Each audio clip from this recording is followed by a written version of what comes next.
فاسألوا أهل الذكر إن كنتم لا تعلمون.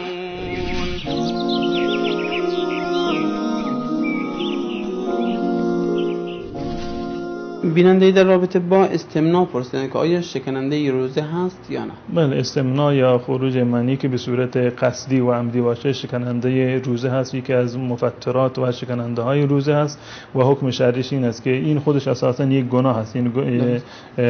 شکستن روزه به هر عنوان به هر دلیلی که باشه به جز اون عذرهای شرعی که مسافرت باشه یا اینکه خودش بشکند مانند حالت ماهیانه زنان یا انسانی بیمار باشد که این مجاز هست، در غیر این صورت شکستن روزه یک گناه محسوب میشه و جرم هست و گناه داره و هر کسی که این کار رو بکنه به هر عنوانی روزش رو بشکند، چه به صورت استمناء باشه یا خوردن یا آشامیدن باشه، روزش شکسته و یک روز دیگر باید به جای اون روز روزه بگیره و کفاره لازم نیست، فقط قضا لازم هست و واجبه باید قضا بیاری یک روزی رو و کفاری بر اون لازم نیست به جز اینکه توبه بکنه.